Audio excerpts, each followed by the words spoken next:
Welcome back. Welcome back, family, to Hear Us Out. I'm Renee. I'm Kyrie. And once again, as always, I want to say thank you so much to our longtime subscribers who've been with us since the very beginning. hmm And for those who have found us, make sure to hit subscribe and continue to get notifications to Hear Us Out. Yeah, thank you. And as always, over the coming for a few months, we've been reading Mm-hmm. W.E.B. Du Bois' The Souls of Black Folks, Mm-hmm. and we've been taking it chapter by chapter by chapter. Right? And this today will be the ninth chapter, Right? and of the sons of Master and Man. Mm-hmm. Our previous chapter being of the quest of the Golden Fleece. Yes. And that was another chapter after that. So, one of those, like we said, very Somber. somber Uh-huh. chapters. And the Golden Fleece was kind of a examination. Uh-huh. Once again, a trip through the reality Mm-hmm. of our situation. Once again, just throwing into to stark relief that, like we've said many times during our reading of this, that Mm-hmm. these lofty ideals, these lofty goals and aims that we have set for ourselves often have very personal, Mm-hmm. very human costs. Right. So if we don't do the right thing, or if things don't happen, if this doesn't turn out the way that we want it to turn out, then there is actual human suffering Mm-hmm. that comes, at the cost of these things, at the cost of, you could say, uh, the uh, uh, um, the ignorance Mm-hmm. that surrounds the discussion of race relations, Mm-hmm. especially during his time. Right. And in particular, looking at the intentionality of all of hmm this. Sometimes we think of things happening just by, happen happen chance or just the luck of the draw or hmm bad luck in this case.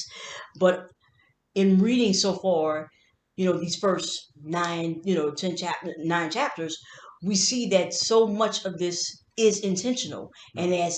And as intentional as the evil or the bad things that has happened, that in order to, respond to this in the way that we need to respond to it, Mm. that it has to take on an intentional tone as well. Right. So, mhm. On bad days, I usually say that people don't change the world just changes. Uh-huh.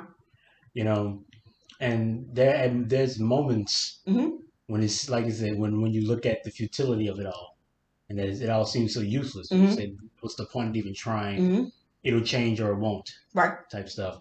And when you look back at when you look, into the actual history of these things, you Hmm. see that, like you said, nothing happened in and of itself. Right.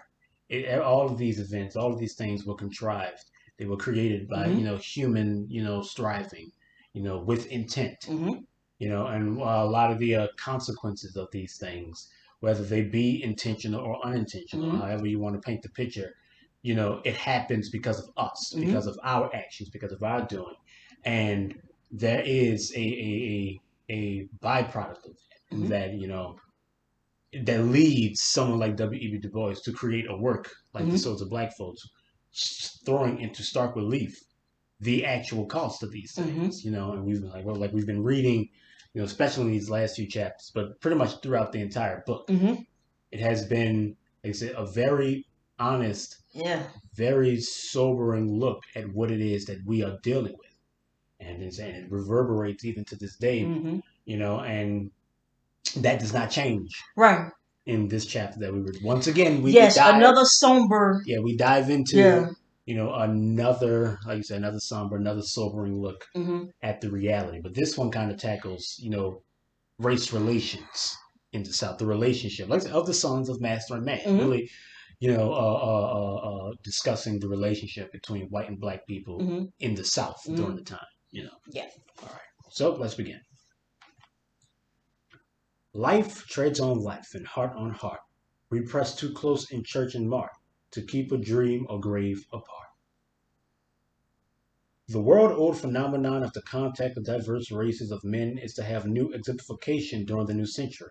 Indeed, the characteristic of our age is the contact of European civilization with the world's undeveloped peoples. Whatever we may say of the results of such contact in the past, it certainly forms a chapter in human action not pleasant to look back upon.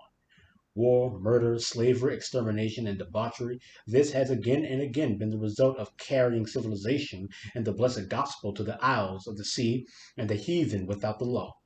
Nor does it altogether satisfy the conscience of the modern world to be told complacently that all this has been right and proper, the fated triumph of strength over weakness, of righteousness over evil, of superior over inferiors. It would certainly be soothing if one could readily believe all this, and yet there are too many ugly facts for everything to be thus easily explained away. We feel and know that there are many delicate differences in race psychology, numberless changes that our crude social measurements are not yet able to follow minutely, which explain much of history and social development. At the same time, too, we know that these considerations have never adequately explained or excused the triumph of brute force and cunning over weakness and innocence. It is, then, the strife of all honorable men of the 20th century to see that in the future competition of races, the survival of the fittest shall mean the triumph of the good, the beautiful, and the true, that we may be able to preserve for future civilizations all that is really fine and noble and strong, and not continue to put a premium on greed and impudence and cruelty. To bring this hope to fruition, we are compelled daily to turn more and more to a conscientious study of the phenomena of race contact, to a study frank and fair, and not falsified and colored by our wishes or our fears. Hmm. And we have in the South as fine a field for such a study as the world affords. A field, to be sure, which the average American scientist deems somewhat beneath his dignity, and which the average man who is not a scientist knows all about, but nevertheless shall line the study which, by reason of the enormous race complications with which God seems about to punish this nation, must increasingly claim our sober attention, study, and thought. We must ask, what are the actual relations of whites and blacks in the South? And we must be answered, not by apology or fault finding, but by a plain and unvarnished tale. So once again, Yes. reinforcing the honesty, the need, Hmm. the imperative, the Hmm. moral imperative Right. for honesty. You see what his aims are, Right. and really throughout the entire book, Hmm. he wants to change, the survival of the fittest, the meaning of that to being from the survival of whomever Right. survives by any means necessary to the survival of those virtues that Hmm. we place on humanity, and the pursuit of these things, and trying our best to pursue and claim these things as a reality for us. But far too often they become conflated, Hmm. or they they are seen in very individual ideals of what these things are, as Right. my own individual success Hmm. retains pertains to a overall societal good. Or at times, the conversation just simply reduces to blame and fault, Yeah, and not ever really getting really getting to the into heart to of the the matter. heart and the nuances of the situation at hand. Yeah. And that's not to say that folks aren't to blame and folks Hmm. aren't at fault. Feel like I have to say that caveat. Yeah. But again, when you're trying to approach something of this magnitude, you have to be honest in that. Hmm. And so I think this is a sobering reminder of what it is that we should be doing now. But here it is. This is from 100 years Yeah. ago. So, yeah. What we should have always been doing Yes, from always. beginning to. Yes. Let's continue. In the civilized life of today, the contact of man and their relations to each other fall in a few main lines of action and communications. There is first the physical proximity of homes and dwelling places, the way in which neighborhoods group themselves in the contiguity of neighborhoods. So that's it, all right. Yep. Secondly, and in our age chiefest, there are the economic relations, the methods by which individuals cooperate for earning a living, for the mutual satisfaction of wants, for the production of wealth. Next, there are the political relations, the cooperation in social control, in group government, in laying and paying the burden of taxation. In the fourth place, there are the less tangible but highly important forms of intellectual contact and commerce, the interchange of ideas through conversation and conference, through periodicals and libraries, and above all, the gradual formation for each community of that curious tertium quid which we call public opinion. Closely allied with this come the various forms of social contact in everyday life, in travel, in theaters, in house gatherings, in marrying and giving in marriage. Finally, there are the varying forms of religious enterprise, of moral teaching and benevolent endeavor, These are the principal ways in which men living in the same communities are brought into contact with each other. It is my present task, therefore, to indicate from my point of view how the black race in the South meet and mingle with the whites in these matters of everyday life. So that is the thesis. Mm-hmm. That is what he's going to be doing in this chapter. Okay. What type of relationship, He broke it down you to know? all the different forms of contact Mm-hmm. that we have, whether it be physical, political, economic, and or intellectual, Mm-hmm. and seeing how these things all relate to the growing uh, perceptual divide Mm-hmm. between the sons of masters and man. Mm-hmm. All right. First, as to physical dwelling. It is usually possible to draw in nearly every southern community a physical color line on the map, on the one side of which whites dwell and on the other Negroes. The winding and intricacy of the geographical color line varies, of course, in different communities. I know some towns where a straight line drawn through the middle of the main street separates 9/10 of the whites from 9/10 of the blacks. In other towns, the older settlement of whites has been encircled by a broad band of blacks. In still other cases, little settlements or nuclei of blacks have sprung up amid surrounding whites. Usually in cities, each street has its distinctive color, and only now and then do the colors meet in close proximity.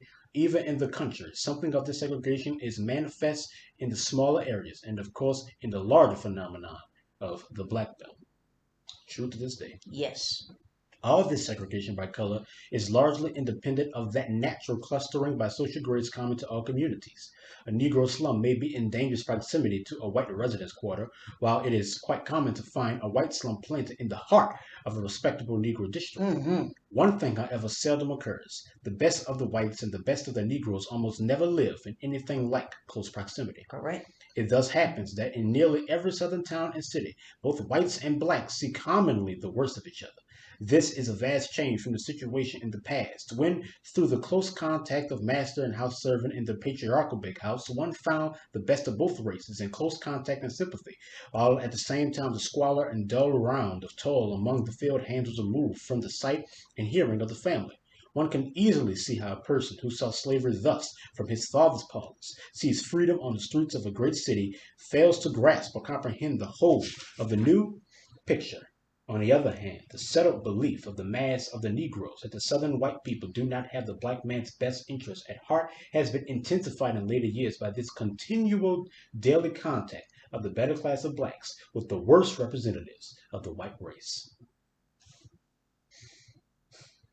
Coming now to the economic relations of the races, we are on ground made familiar by study, much discussion, and no little philanthropic effort. And yet, with all this, there are many essential elements in the cooperation of Negroes and whites for work and wealth that are too readily overlooked or not thoroughly understood. The average American can easily conceive of a rich land awaiting development and filled with black laborers. To him, the Southern problem is simply that of making efficient working men out of this material by giving them the requisite technical skill and the help of invested capital. The problem, however, is by no means as simple as this. From the obvious fact that these working men have been trained for centuries as slaves, they exhibit therefore all the advantages and defects of such training. They are willing and good natured, but not self reliant, provident, or careful. If now the economic development of the South is to be pushed to the verge of exploitation, as seems probable, then we have a mass of working men thrown into relentless competition with the working men of the world, but handicapped by a training the very opposite to that of the modern self-reliant democratic laborer.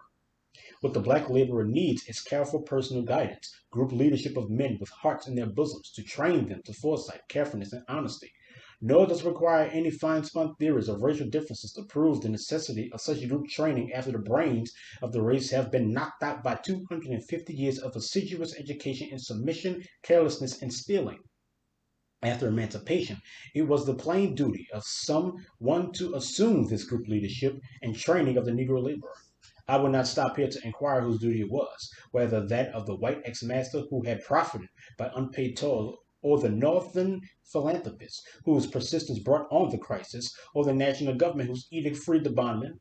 I will not stop to ask whose duty it was, but I insist it was the duty of someone to see that these working men were not left alone and unguided, without capital, without land, without skill, without economic organization, without even the bald protection of law, order, and decency.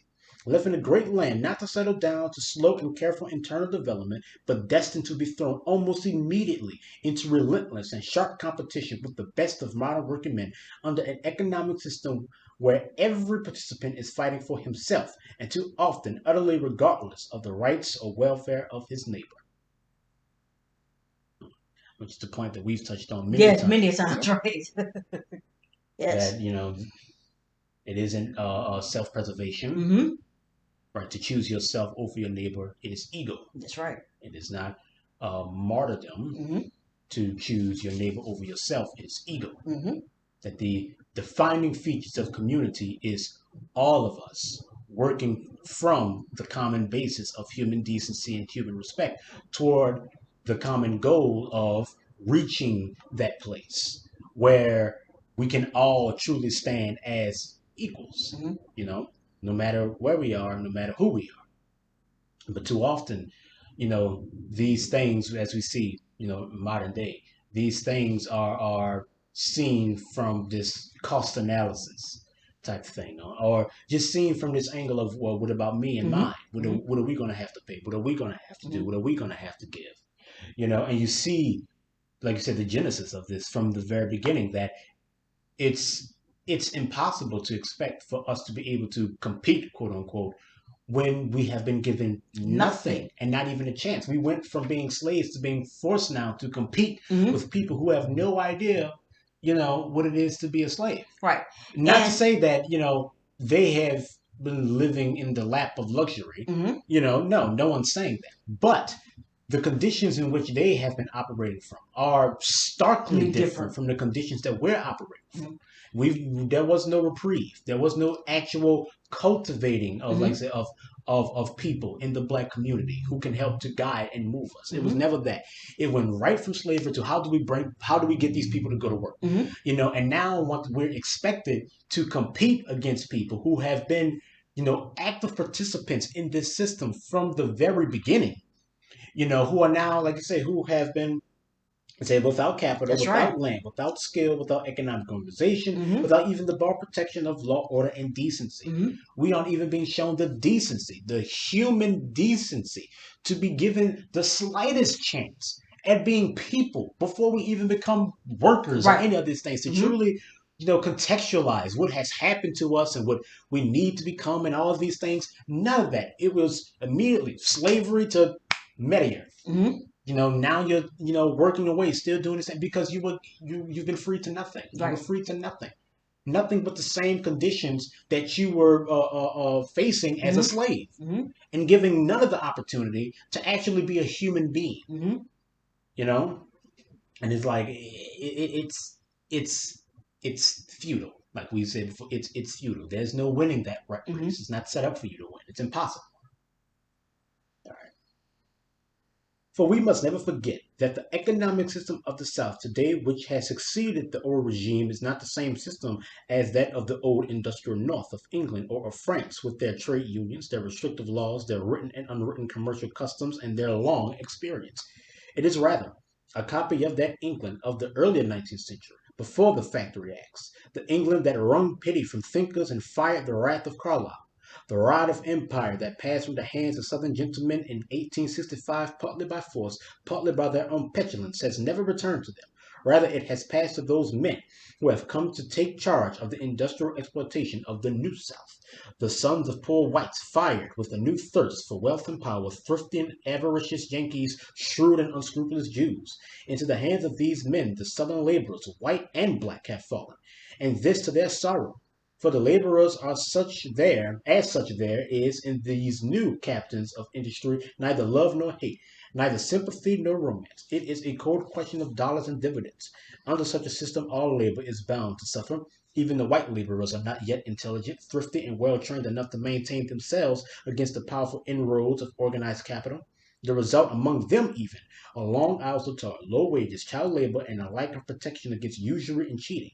But among the black laborers, all this is aggravated Mm-hmm. first by a race prejudice which varies from a doubt and distrust among the best elements of whites to a frenzied hatred among the worst.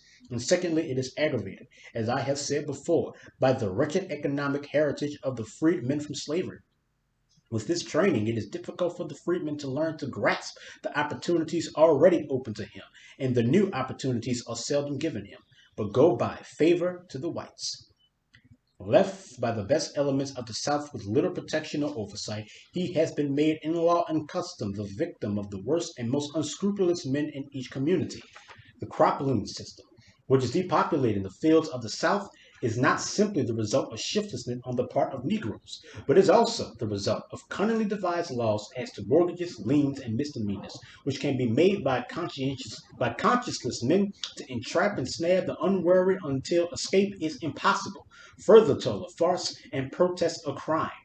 I have seen in the Black Butt of Georgia an ignorant honest Negro buy and pay for a farm in installments 3 separate times. Then, in the face of law and decency, the enterprising Russian Jew who sold it to him pocketed money and deed and left the black man landless to labor on his own land at 30 cents a day. I have seen a black farmer fall in debt to a white storekeeper, and the storekeeper go to his farm and strip it of every single marketable article: mules, plows, stored crops, tools, furniture, bedding, clocks, looking glass, and all this without a warrant, without process of law, without a sheriff or officer in the face of the law for homestead exemptions, and without rendering to a single responsible person any account or reckoning. And such proceedings can happen and will happen in any community where a class of ignorant toilers are placed by custom and race prejudice beyond the pale of sympathy and race brotherhood. So long as the past elements of the community do not feel in duty bound to protect and train and care for the weaker members of their group, they leave them to be preyed upon by these swindlers and rascals. This unfortunate economic situation does not mean the hindrance of all advance in the Black South, or the absence of the class of black landlords and mechanics who, in spite of disadvantages, are accumulating property and making good citizens. But it does not mean, but it does Doesn't mean mean that this class is not clearly so large as a fairer economic system might easily make it, that those who survive in the competition are handicapped so as to accomplish much less than they deserve to, and that above all, the personnel of the successful class is left to chance and accident, and not to any intelligent culling or responsible methods of selection. As a remedy for this, there is but one possible procedure. We must accept some of the race prejudice in the South as a fact, deplorable in its intensity, unfortunate in results, and dangerous for the future, but nevertheless a hard fact which only time can efface. We cannot hope, then, in this generation or for several generations, that the mass of the whites can be brought to assume that close, sympathetic, and self sacrificing leadership of the blacks which their present situation so eloquently demands. Such leadership, such social teaching and example must come from the blacks themselves. For some time, men doubted as to whether the Negro could develop such leaders, but today no one seriously disputes the capability of individual Negroes to assimilate the culture and common sense of modern civilization, and to pass it on, to some extent at least, to their fellows. If this is true, then here is the path out of the economic situation, and here is the imperative demand for trained Negro leaders of character and intelligence, men of skill, men of light and leading, college bred men, black captains of industry and missionaries of culture, men who thoroughly comprehend and know modern civilization and can take hold of Negro communities and raise and train them by force of precept and example, deep sympathy, and the inspiration of common blood and ideals. But if such men are to be effective, they must have some power. They must be backed by the best public opinion of these communities, and able to wield for their objects and aims such weapons as the experience of the world has taught are indispensable to human progress. like you saying, that's where it all falls in. Mm-hmm. Okay, what is being said here is that if you are going to be here and deal with this, Mm-hmm. then you are going to have to accept that racism is a part of it. Mm-hmm. So how is it that you can even deal with that? Is that you have to have folk who look like us, Mm-hmm. of our blood, to be given some sort of power, not just, you know, the money and the education, that type, that they have to be given power as well. But that's where it all falls in, because that's not what they have allowed. They have seen. But not, I would say that he's not saying power from their system. No, just power, period. No, power You as know, in being allowed to lead the black community as as they black leaders. leaders. Not with any recognition Mm-hmm. by as if you could hope, Right. but not by any recognition and or consent by your local government or No. whatnot. The thing is that we have to like you said, Mm-hmm. if we're going to be here, then we need to accept. Excuse me, real quick. Mm-hmm. Need to We accept. need to accept Mm-hmm. a. We need to accept that racism is a reality Mm-hmm. here. That is not an apparition. That's right. It is not some vague addition added Mm-hmm. at later dates. That this inequality is baked into the system, Mm-hmm. and for us, it is the system. It Mm-hmm. is how we operate in it. It is how we must navigate it. Mm-hmm. So if you want to be here and engage with the system, and you have to contend, with, or like he says, accept Yep. some level of racism to always be present. The only thing that's going to be able to get rid of that is time. Mm-hmm. And hope, that's the only thing that's going to be able to get rid of that. Mm-hmm. Actively working against it, doing these types of things, you can't change other people's minds for them. Yes, we know this already. Yeah. So on our end, Mm-hmm. right, then we must be willing to follow and listen to the directives of those people who have shown the capacity to be able to succeed in spite. We must allow them that space, Mm-hmm. whomever they may be. We must allow them that space. We must allow them to lead us, Mm-hmm. and that's when you say that's where it falls apart. I would agree, Mm-hmm. because for one, the type of person, you know, the type of person who ends up succeeding in this system doesn't usually pay it back to the people that they come from. They kind of try to go into their world. That's right. Number one. Mm-hmm. So that's the type of person you have to be to even try to succeed in the system, number one. And number two, if anyone does try to pay it back, it always ends up being a prop. Yeah. Like we've talked about before. So, right. It always ends up, Mm-hmm. not being able to serve the actual thing it needs to serve, because we aren't the people. Mm-hmm. We aren't the people and they aren't the leaders. Right. So there's this cognitive dissonance even within the veil, Mm-hmm. from us, of what it means to actually lead a people and what it means to actually be led. Right. And the thing is that I don't think that we can accept or even deal with the idea that we are going to have to deal with racism. Mm-hmm. That's where our blackness, where just being black is going to always be an impediment. Mm-hmm. And that's why I say it's going to always fall in. Yeah. No matter, we say this now. No matter how far you get. No matter how far you get, you cannot escape being black. Yeah. And as a matter of fact, for those who are rich, and I'm just going to just say rich, right? Mm-hmm. Your neighborhoods border up not to other rich white neighborhoods. You're never in that space. You're never there. And when you get pulled over, you feel just like old boy that's on the corner of Carondelet and Barone. You feel the exact same way. Because you are black. Because you are black. So that's why I say that something like is going to fall. It always falls in. Well, it's like you said. Mm-hmm. Well, it doesn't. If you can accept that, right, and if you can accept that as a reality, mm-hmm. and move in spite of those things, then mm-hmm. you go. It doesn't have to feel good. Right. You don't have to be happy about right. it. And I don't think that's not a part of it. Right. You never be happy with racism. But like you said, that's where it falls in, because it's unacceptable. Mm-hmm. It's unacceptable. Yeah. And because no matter how inconsequential it is to the grander design, right. Mm-hmm. it is unacceptable. Because at any moment, like you say, it's the lazy route, right? Mm-hmm. Because that's the thing that is going to always impede you. As a matter of fact, it's the thing that's impeding you now, mm-hmm. and you're not even fully in. Yeah. So if it's impeding you right now, what makes you think it's not going to impede you when you're fully in? It does. You'll never be fully in. You're about to say, you can never be fully in. Mm-hmm. Because who is it that's going to have the power to use it? Their system. It's still, yeah. And really said, racism isn't an apparition. Mm-hmm. It's not an addition. That's right. It is the system. Right. It is what this is. So You if you know. are willing to accept that and understand that this payment will be made in blood, by the way, and I mentioned this Mm-hmm. already, that this is a payment that you make in blood. You understand me? So if you are willing to accept that, which we never have, Mm-hmm. we didn't accept it then, we don't accept it now. You understand me? But he's saying, which is obvious here, Yeah. which is this obvious. If you want to be in this, then you are going to have to accept racism. If you want to engage in the system, That's right. then you're going to have to accept that you can't read Toni Morrison in That's your right. schools. That's right. That's right. And like we said, it is unacceptable. Mm-hmm. That's where it always falters. Mm-hmm. All right, let's continue. Mm-hmm.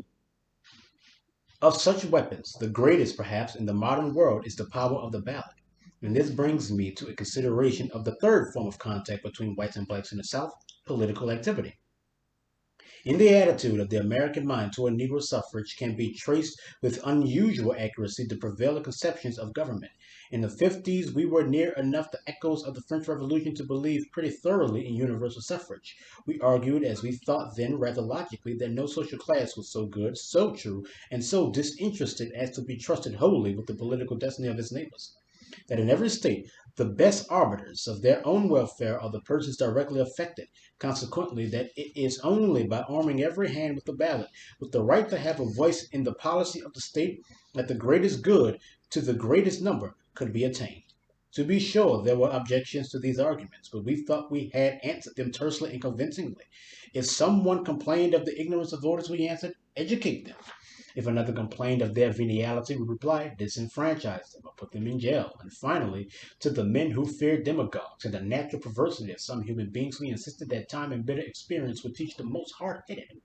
It was at this time that the question of Negro suffrage in the South was raised. Here was a defenseless people, suddenly made free. How were they to be protected from those who did not believe in their freedom and were determined to thwart it?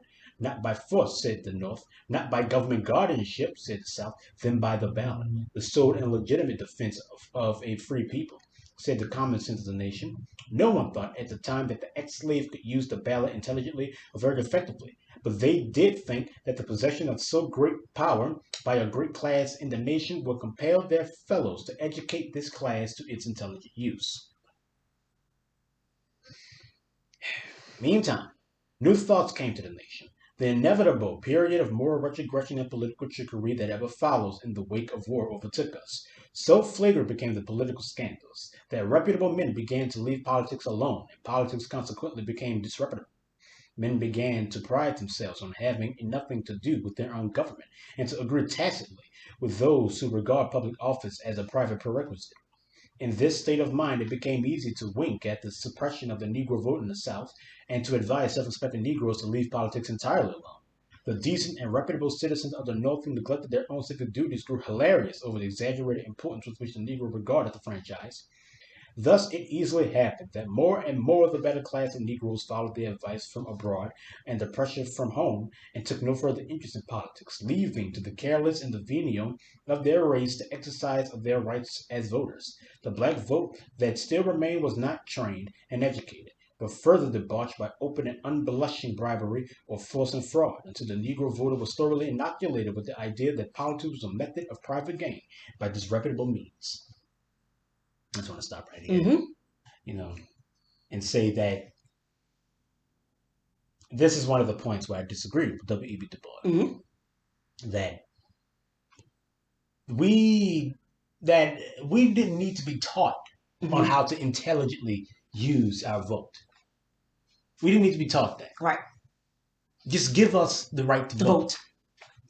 vote. I mean, nothing's a better teacher than experience. Right. Let me vote. Mm-hmm. Period. There's no better. You might not be able to know how to use it. Okay, I'm gonna know. I know how to check on a box on a piece of paper. Mm-hmm. You And it's know, not and it's not for you to determine yeah, that anyway. it's not for you to determine that anyway. Do Mm-hmm. I have the right or don't I? Period. Mm-hmm. That's what it is. Yeah, my right is not So, based on a condition, but that's a whole nother yeah, conversation altogether. I mean, evidently mine are, Yeah. right? I don't need to be taught how to Mm-hmm. use it. I don't need to be taught. Mm-hmm. Just give me the right to vote. Mm-hmm. Period. And another thing, that I disagree with is that black people didn't need to be taught that politics was futile. Mm-hmm. We didn't have to be duped into it or Mm-hmm. tricked into it. That's Mm-hmm. not what happened. Mm-hmm. You know, is we don't believe that these things are effective because we've been tricked. We don't believe that these things are effective, but because we have to live in the reality of their ineffectiveness. That's right. It's no trickery in Like it. you have Right. said, like you said before, Mm-hmm. the laws are there Mm-hmm. to keep, the greedy storekeepers and the Russian Jews from taking advantage of us. Mm-hmm. Yet we get taken advantage of Anyway. nonetheless. Mm-hmm. The laws are there. Mm-hmm. We I'm actually know the sure, law. We yeah, know the yeah, law. I'm sure that if that farmer, I'm sure if that farmer knew the law inside and out, could quote it word for word, Mm-hmm. it wouldn't have changed anything. Right.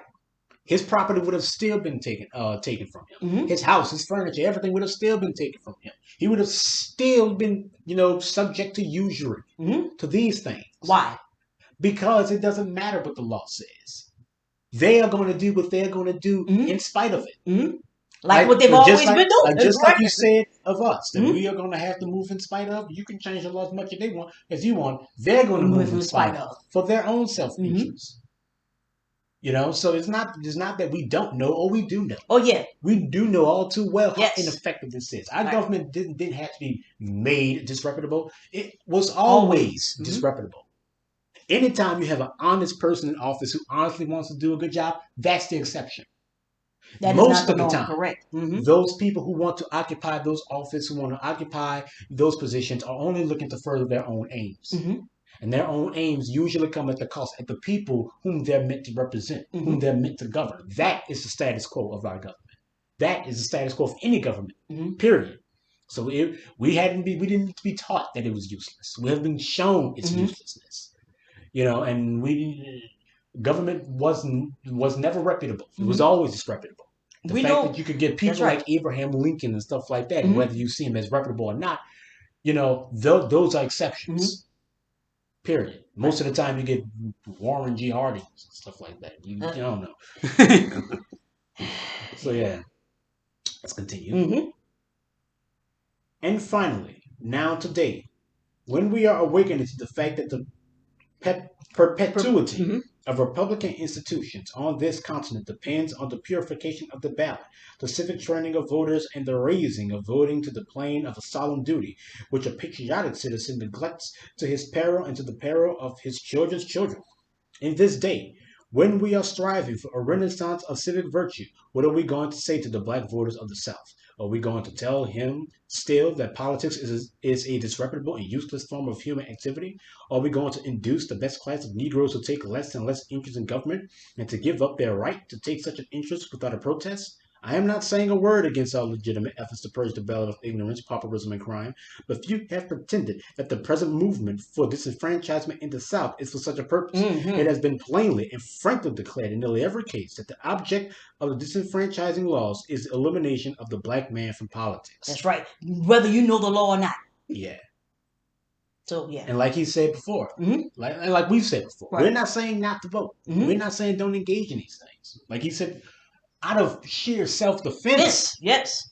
please Engage. Right. engage Please with the vote. Right. system. But what we're seeing now is the reverse of this, Mm-hmm. right? Because back in the day, like I said, nobody's making the claim that this is for the protection of the vote. You just don't want to black, you just explicitly don't want black people to vote. Right. That is the explicit written letter of your law, Mm-hmm. right? But now today, Oh. they're repealing voting Right. protect because black people vote. So why do they need the protection? Right. Why do they need to have the protection? Mm-hmm. Not knowing that those protections are what allowed us To vote. or Yeah. you do know, you just don't care. Right. They vote, so why have these protections? Those protections are what allow us to vote. Yeah. Now you get rid of the protections, Right. and so now you're unexplicitly, Mm-hmm. you're doing Right. you're doing now what you tried to do back then, and it's more successful because people are idiots. Yeah. But people don't care. Yeah. People don't care. And like I say, you're talking about at least at this time frame, and even today, people do not care. Oh, they care enough to lie to themselves about whatever instance it is Mm-hmm. because they're on your side. Mm-hmm. So the lie is, and then people disenfranchising and doing all this stuff. Mm-hmm. I mean, you can vote, but you have to travel 25 miles to the voting place. You gotta show ID. Yeah, and vote in, and you can't get water Right. online. You And it's a crime to if you stand in line, it's hot all, stand in line for a couple of hours or whatever, and somebody gives you a bottle of water, well, yeah, you yeah. could be criminally charged for Criminal that. charge, you can't do that. What? Yeah, of course. Yeah, of course. How You can know, you know. unenforceable laws, but just there, Hmm. just to make sure, because we want to safeguard. A lot of people think that we want to safeguard the protections of yeah, sure, bro. Sure, whatever, man.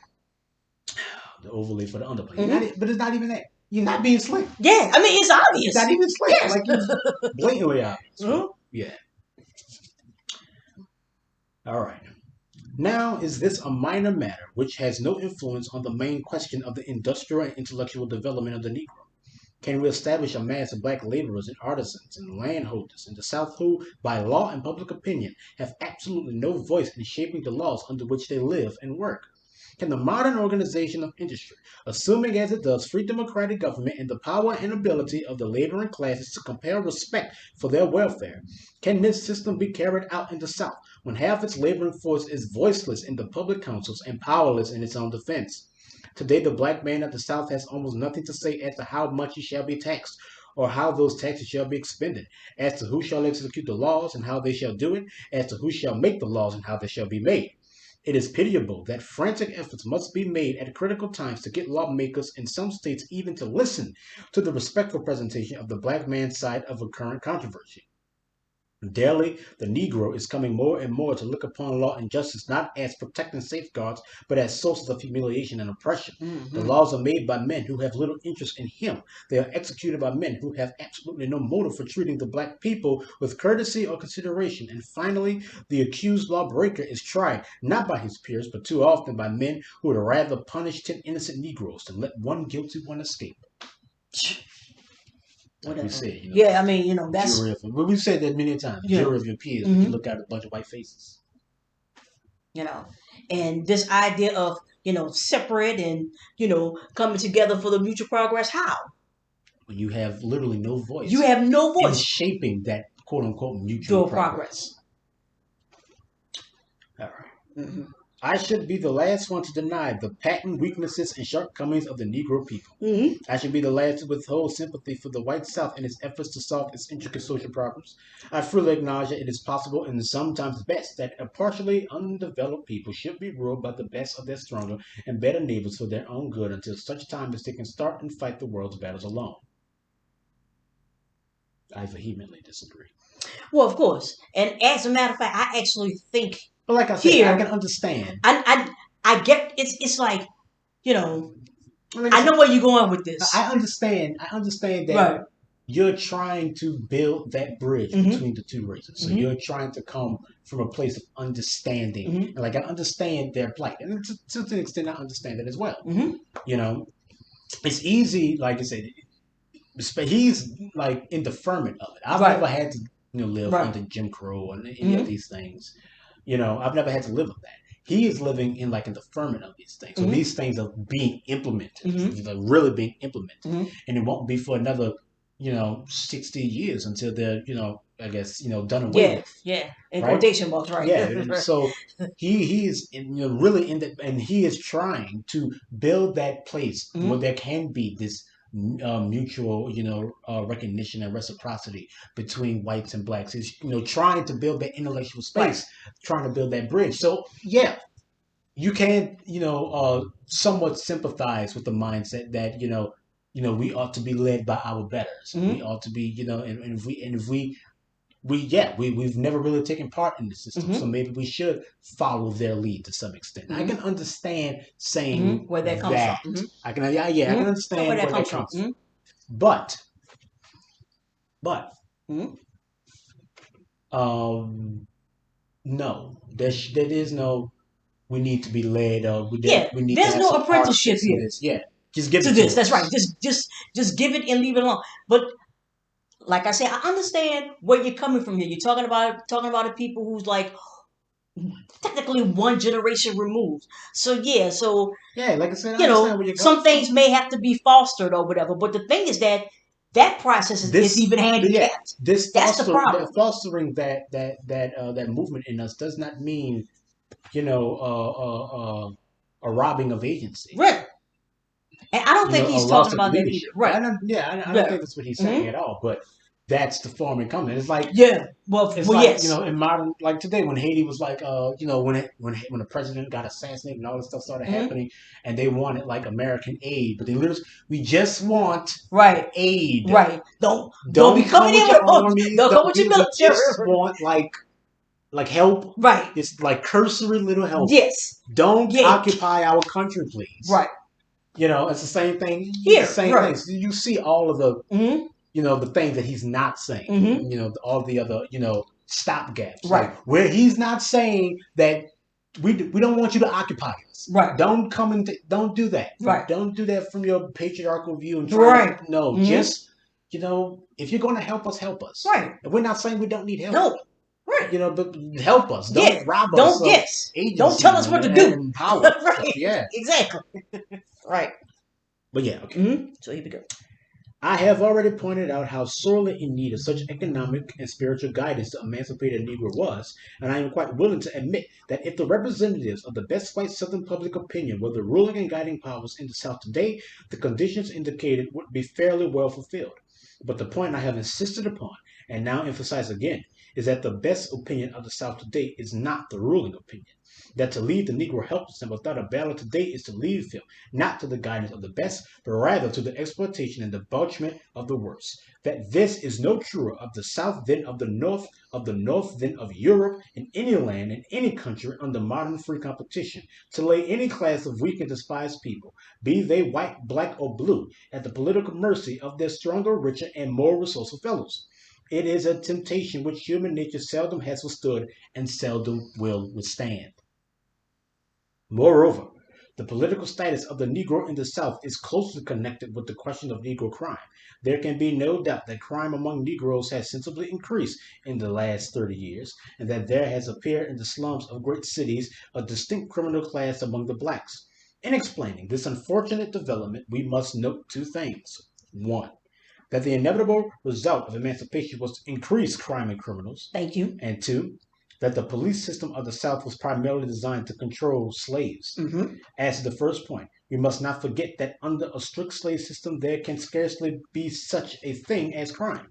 But when these variously constituted human particles are suddenly thrown broadcast on the sea of life, some swim, some sink, and some hang suspended to be forced up and down by the chance currents of a busy hurrying world.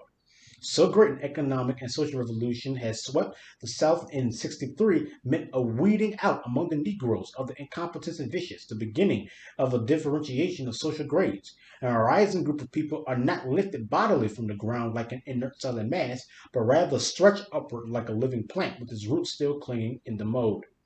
The appearance, therefore, of the Negro criminal was a phenomenon to be awaited, and while it causes anxiety, it should not occasion surprise.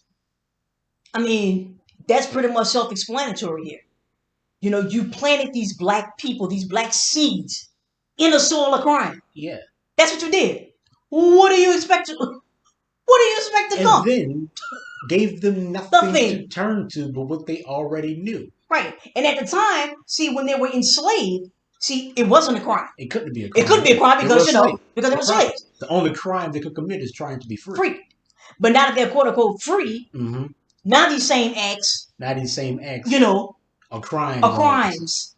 And What as if- a matter of fact, your emancipation was so that it could generate Yeah. quote unquote criminals for now your new prison system. Yeah. So like you say, Right. you should be nervous. It's Right. a very start time, but you should not. Right. Should not be surprised. Surprised. Like I said, these events don't come out of nowhere. They are contrived Mm-hmm. by human doing. That's right. Intentional. That's right. Yes. Here again, the hope for the future depends peculiarly on careful and delicate dealing with these criminals. Their offenses at first were those of laziness, carelessness, and impulse rather than of malignity or ungoverned viciousness. Such misdemeanors needed discriminating treatment, firm but reformatory, with no hint of injustice and full proof of guilt.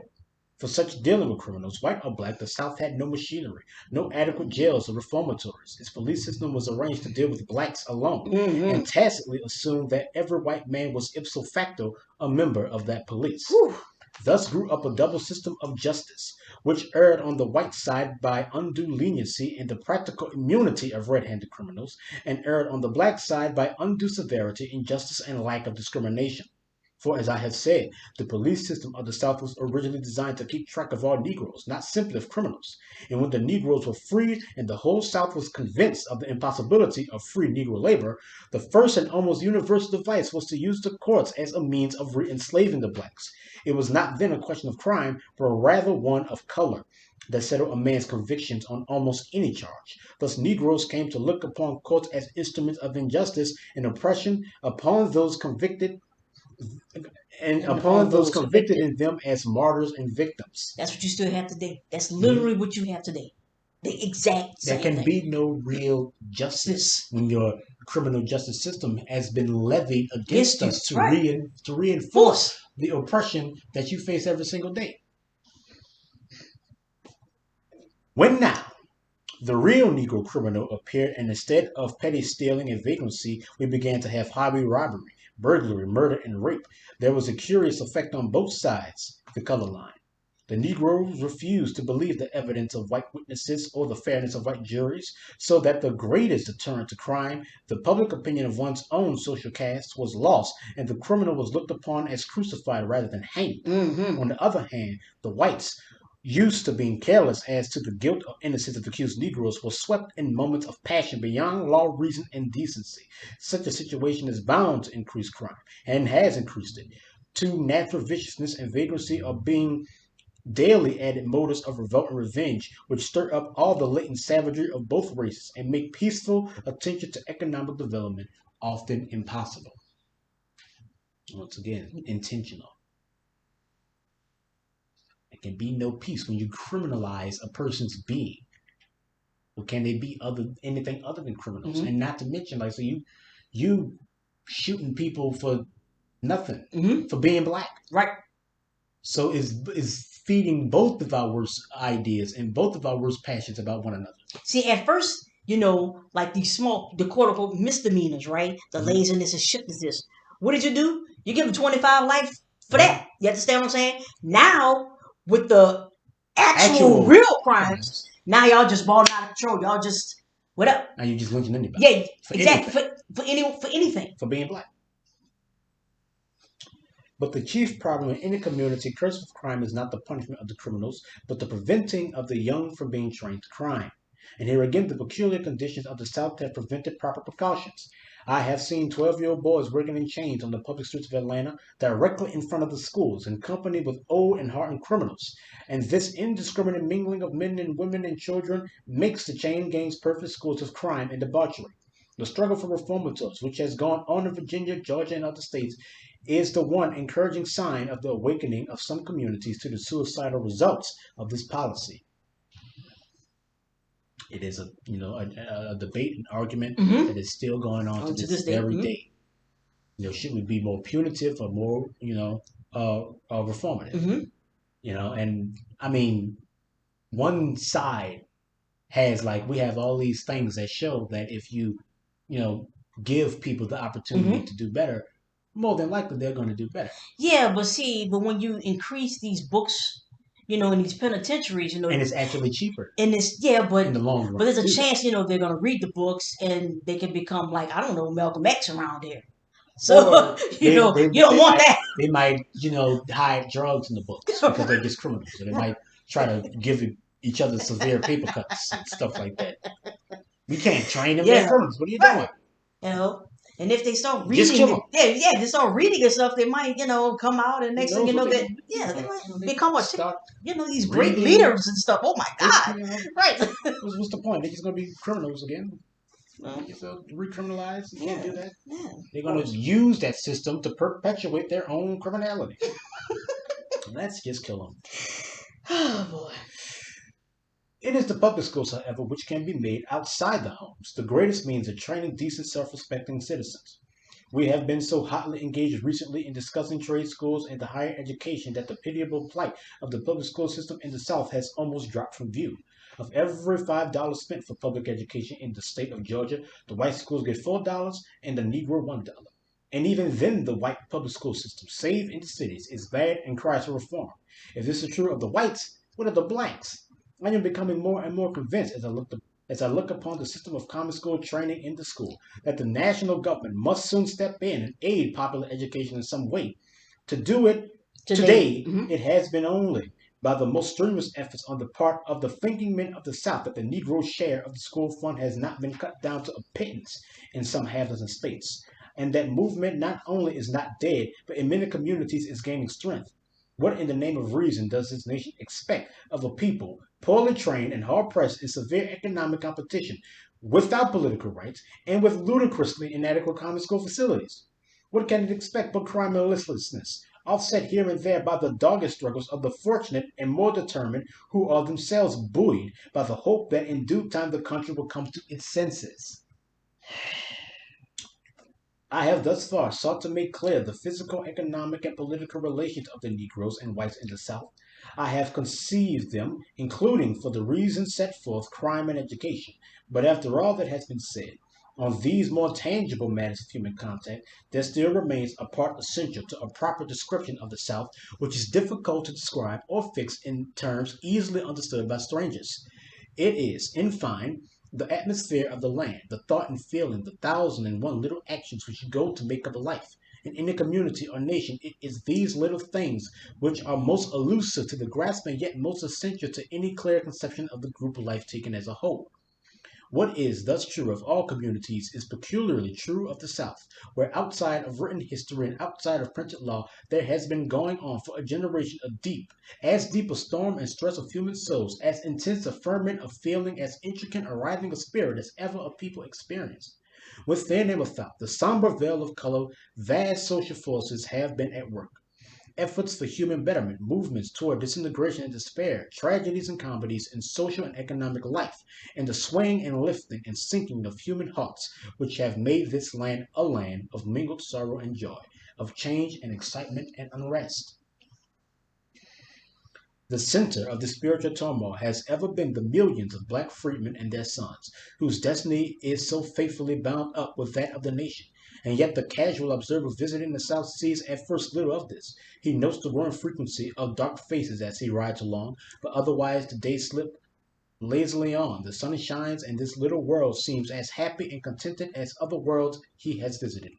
Indeed, on the question of questions, the Negro problem, he hears so little that there almost seems to be a conspiracy of silence. The morning papers seldom mention it, and then usually in a far-fetched academic way. And indeed, almost everyone seems to forget and ignore the darker half of the land until the astonished visitor is inclined to ask if after all there is any problem here. But if he lingers long enough, there comes the awakening, perhaps in a sudden whirl of passion which leaves him gasping at its bitter intensity, more likely in a gradually dawning sense of things he had not at first noticed. Slowly but surely his eyes begin to catch the shadows of the color line. Here he meets crowds of Negroes and whites. Then he is suddenly aware that he cannot discover a single dark face. Or again, at the close of a day's wandering, he may find himself in some strange assembly, where all faces are tinged brown or black, and where he has the vague, uncomfortable feeling of the stranger. He realizes at last that silently, restlessly, the world about flows by him in two great streams. They ripple on in the same sunshine. They approach and mingle their waters in seeming carelessness. Then they divide and flow wide apart. It is done quietly. No mistakes are made, or if one occurs, the swift arm of the law and of public opinion swings down for a moment, as when the other day a black man and a white woman were arrested for talking together on Whitehall Street in Atlanta. What would it be called, Atlanta? Of the Wings of Atlanta and stuff like that. I'm just saying. I'm just saying. Just saying. Apparently, that place sucks, especially during this time. Yeah, you know, and this, this is where he is, and keep in mind this Atlanta Compromise, that Booker T. Washington, that was there. This is where you're what? What are you talking about here? People getting arrested for talking. How, like you said, how can there be any meeting of the minds when you can't even talk to each other? Can't even talk to each other. Now, if one notices carefully, one will see the that see that between these two worlds, despite much physical contact and daily intermingling, there is almost no community or intellectual life or point of transference where the thoughts and feelings of one race can come into direct contact and sympathy with the thoughts and feelings of the other. Stop right there for a moment. This is the same thing that has been addressed for I don't know how long. That the thought, let's just say, we live in an integrated society. Mm-hmm. You have black and white people living in the same space. The thing that's not integrated are the ideas, how we feel about those type of things. We don't listen to each other in that way. So while yes, you know, having the fit, we're together physically. Well, relatively. Relatively. That's what I mean. We're together physically, but we are equally not seen, and our ideas are not viewed in the same. I would say that we are not explicitly segregated Yes. anymore, Mm-hmm. even though we are still very much segregated. Mm-hmm. And that this mingling of the minds is a very rare occurrence.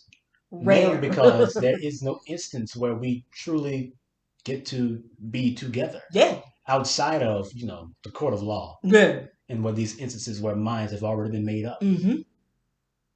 It's rare when, like I said, that where the best of the whites, the best of the blacks can have an open and honest discussion Mm-hmm. about what it is that we're going through Mm-hmm. without, like I said, placing blame or, chasing glory. Mm-hmm. Just honestly discussing what it is that we're dealing with. And anytime that has ever happened, which it has happened, integration has been shown. Like when people are actually integrated, Mm-hmm. it's impossible to hold on to these darker and or more malicious ideas about one another. Mm-hmm. It's hard to be a racist when you have to deal with the people every single day. Mm-hmm. You see that things aren't as simple as your ideals or have been, or as your ideals have espoused them to be. Mm-hmm. Things aren't that simple when you're dealing with people. Mm-hmm. And it shouldn't be actually. Yeah, I mean, it's Right. impossible for it to Right. But now you're seeing that when that dialogue is not happening, when it's made, like when it's expressly being made, impossible.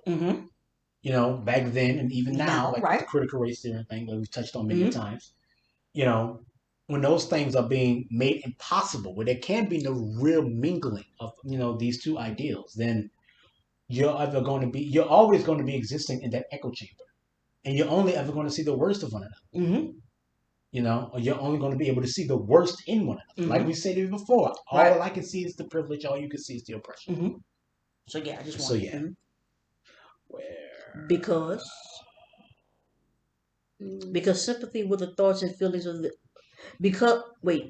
before and directly after the war, when all the there we best go. of Yeah, the yeah, Negroes yeah. were. All right, because that one sentence was pretty long. Yeah. All right. Before and directly after the war, when all the best of the Negroes were domestic servants and the best of the white families, there were bonds of intimacy, affection, and sometimes blood relationships between the races. They lived in the same home, shared in a family life, often attended the same church, and talked and conversed with each other. But the increasing civilization of the Negro since then has naturally meant the development of higher classes. There are increasing numbers of ministers, teachers, physicians, merchants, mechanics, and independent farmers, who by nature and training are the aristocracy and leaders of the blacks. Between them, however, and the best elements of the whites, there is little or no intellectual commerce. They go to separate churches. They live in separate sections. They are strictly separated in all public gatherings. They travel separately, and they are beginning to read different papers and books. To most libraries, lectures, concerts, and museums, Negroes are either not admitted at all or on terms peculiarly galling to the pride of the very classes who might otherwise be attracted. The daily paper chronicles the doings of the black world from afar with no great regard for accuracy, and so on throughout the category of means for intellectual communication, schools, conferences, efforts for social betterment, and the like. It is usually true that the very representatives of the two races who for mutual benefit and the welfare of the land ought to be in complete understanding and sympathy are so far strangers that one side thinks all whites are narrow and prejudiced, and the other thinks educated Negroes dangerous and insolent. Moreover, in the land where the tyranny of public opinion and the intolerance of criticism is for obvious historical reasons so strong as in the South, such a situation is extremely difficult to correct. The white man, as well as the Negro, is bound and barred by the color line, and many a scheme of friendliness and philanthropy, of broad-minded sympathy and generous fellowship between the two has dropped stillborn, because some busybody was forced the color question to the front and brought the tremendous force of unwritten law against the innovators. It's like that episode of Seinfeld when I just thought about this, but Hmm. when Elaine was going out with somebody, but they disagreed over abortion, Okay. right? They disagreed over abortion. Then every time Elaine will find someone new, Hmm. right? Like, I really like this person. I really like this person. Then Seinfeld would ask, what do they think about abortion? And then it always leads to this big disagreement. Hmm. So it's like the same thing here. Hmm. Anytime that there even is the inkling of actual conversation going Hmm. out on between the two races Hmm. outside of this paradigm. Something is always brought up, but what about race? Well, that's What what do they think about race? it's a great And then it Republican scheme. all breaks down. Today it's a great Republican scheme. Anytime there's any sort of movement, here they come with some social whatever. Look at it. I mean, Yeah. crime, drugs, Santa Claus. yeah, whatever. They want to make Santa Claus black. Right. They use. I mean, Look what? at look at Dr. Seuss. Dr. Seuss. They can't even miss the Yeah, potatoes and this all this this stuff. cancel culture and woke supremacy is taking over, and Even it's though, worse like than I said, white yeah, supremacy. This type of even though foolishness. What? a majority of the people all agree. Yes. We all agree that there's something wrong and that we would like free healthcare and we Right. would like free education, and Mhm. something to be done with the crippling Right. debt that we all face. We would like a lot of the same things. Right. Most people agree with each other, Right. but you can't tell. No. You can't tell because I'm not going to even start. Yes. I'm not going to start. Yeah, because That's a whole other yes, conversation. we have like a page and a Yeah, half or page so. and a half. So Yeah, let's let's go. finish this off. Yeah, let's finish off. Mhm. It is wholly necessary for me to add very much in regard to the social contact between the races.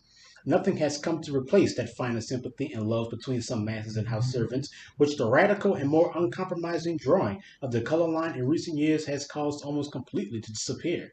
In a world where it means so much to take a man by the hand and sit beside him, to look frankly into his eyes and feel his heart beating with red blood, in a world where a social cigar or a cup of tea together means more than legislative halls and magazine articles and speeches, one can imagine the consequences of the almost utter absence of such social amenities between the strange races, whose separation extends even to parks and streetcars.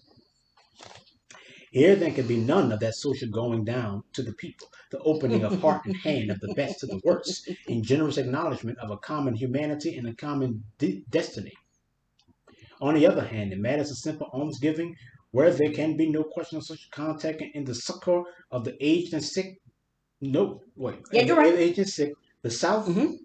as is stirred by a feeling of its unfortunate limitations, is generous to a fault. The black beggar is never turned away without a good deal more than a crust, and a call for help for the unfortunate meets quick response. I remember one cold winter in Atlanta when I refrained from contributing to a public relief fund lest Negroes should be discriminated against. I afterward inquired of a friend, were any black people receiving aid? Why, said he, they were all black. And yet this does not touch the kernel of the problem. Human advancement is not a mere question of almsgiving, but rather of sympathy and cooperation among classes who would scorn charity. And here is a land where, in the higher walks of life and in all the higher striving for the good and noble and true, the color line comes to separate natural friends and co-workers, while at the bottom of the social groups, in the salon, the gambling hell, and the brothel, that same line wavers and disappears. Oh yeah. Oh yes. Oh yes. When it's time to do you know, the bad stuff, all of a sudden, see, we all together with that. But like he said, but it's like, We all look, together with that. I'm just saying, yeah, right? Just it saying. is all fun and good when you're Hmm. living in the artifice of That's right. society. Hmm. right in civilization, but Right. we're in the reality, Mm-hmm. like in the debauchery Right. and indulging your vices. The Mm-hmm. reality of what the society That's actually right. does for people. Mm-hmm. Ain't no color line there. Right.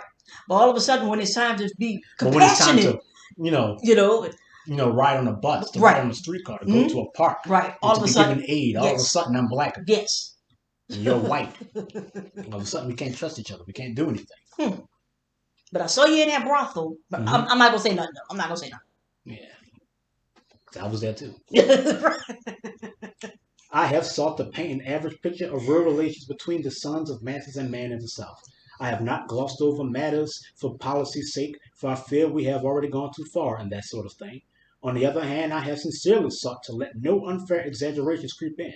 I do not doubt that in some Southern communities conditions are far better than those I have indicated, while I am no less certain that in other communities they are far worse. Mm-hmm. Nor does the paradox and danger of the situation fail to interest and perplex the best conscience of the South, deeply religious and intensely democratic as are the mass of the whites. They feel acutely the false position in which the Negro problem places them. Such an essentially honest-hearted and generous people cannot cite the caste-leveling precepts of Christianity or believe in equality of opportunity for all men without coming to feel more and more with each generation that the present drawing of the color line is a flat contradiction to this belief and professions. But just as often as they come to this point, the present social conditions of the Negro stands as a menace and a portent before even the most open-minded. If there were nothing to charge against the Negro but his blackness or other physical peculiarities, they argue, the problem would be comparatively simple. But what can we say to his ignorance, shiftlessness, poverty, and crime? Can a self-respecting people hold anything but the least possible fellowship with such persons and survive? And shall we let a mawkish sentiment sweep away the culture of our fathers or the hope of our children? These arguments, so put, is of great strength, but it is not a whit stronger than the argument of thinking Negroes. Mm-hmm. Granted, they reply, that the condition of our masses is bad, there is certainly, on the other hand, adequate historical cause for this, and unmistakable evidence that no small number have, in spite of tremendous disadvantages, risen to the level of American civilization, and when by prescription and prejudice the same Negroes are classed with and treated like the lowest of their people, simply because they are Negroes. Such a policy not only discourages thrift and intelligence among black men, but puts a direct premium on the very thing you complain of, inefficiency and crime. Draw lines of crime, of incompetency, of vice, as tightly and uncompromisingly as you will. For these things must be prescribed. But a color line not only does not accomplish the purpose, but thwarts it. Mm-hmm. Yeah, because it's very simple here. You know, there's a system in place, and if you just left it to being fair, like just whatever, even in that state, we would prevail. White people say You know. that how are we supposed to build this bridge when black people, when they are showing themselves to be criminals and they've shown Mm-hmm. themselves to be nothing more than just shiftless Shiftless, right? lowlives? Mm-hmm.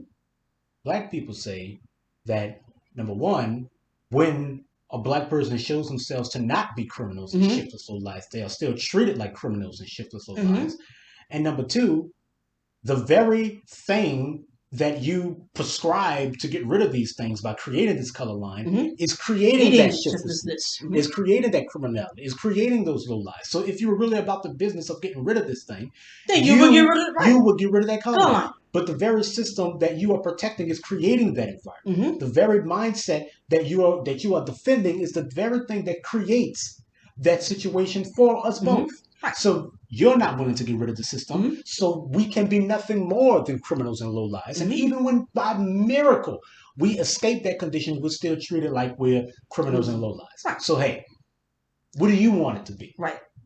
What do you want it to be? Because this is not of our doing. I mean, Yeah. he's already stated that I don't know how many times. This is not of our doing, and all of these vices that you put upon us is not indicative of who we are. Mm-hmm.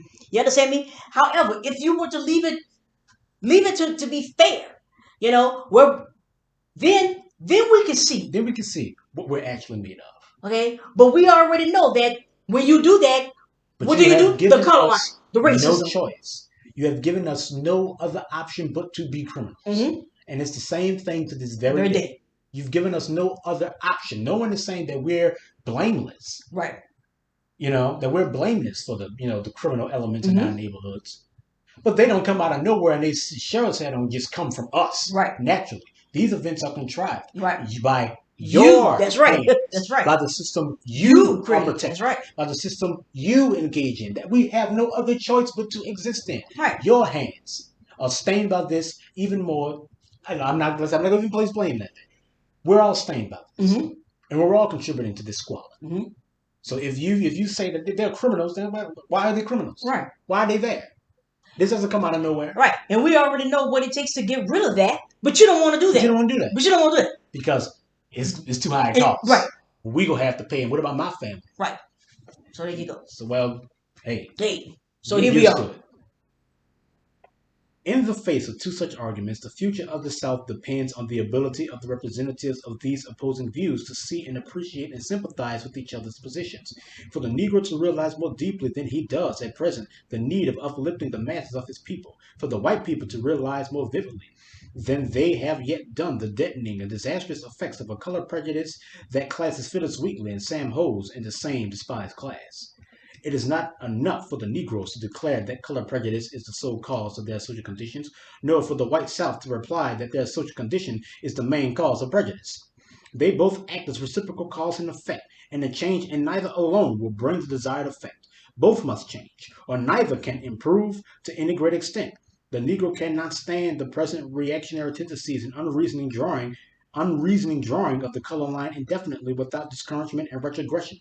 And the condition I said that? Yep. And the condition of the Negro is ever the excuse for further discrimination. Only by a union of intelligence and sympathy across the color line in this critical period of the Republic shall justice and right triumph. That mind and soul according well may make one music as before, but vaster. He uses the word sympathy. I like to use the word empathize. Yeah.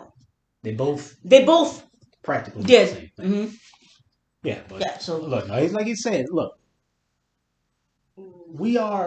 it's the same thing that I say about us today. I just think it's a harder argument to make about us back then, but it's the same argument he's making. We can take some responsibility in this. That maybe, yes, there is something about us that is not very compatible with the way that things are, and that maybe, yes, there is some work internally that we need to do for ourselves. It's not all your fault. It's not all your fault, and it's not fair for us to say that. Right? However, but it is not all our fault. And this position that we find ourselves in is not indicative of our character, but more an indictment of yours. If you gave us the space and then allowed us to take advantage of that in our way, not to meet your standards, but to be able to live and exist in ours. If that was the case, and we still fell back into this, then that'd be something different. That'd be something different. But these, like I said, these things are contrived by the system that you are protecting, by the system you are engaging in. So, yes, we all need to take responsibility for this. But this doesn't move until you move it. Yeah. You have to move it. So move it. Yeah. All right. That was of the Sons of Master and Man. That was chapter 9. The next time we will be on chapter 10, which is of the fathers of the what's this? It is of the faith of the fathers. Yeah. Right. And so that'll be chapter 10. There'll be only 5 chapters after that. So it seems like around the beginning of March, is when we will be concluding this. But so far, so good. If you have any questions or comments, leave them in the comments. And once again, thank you for hearing us out. Thank you.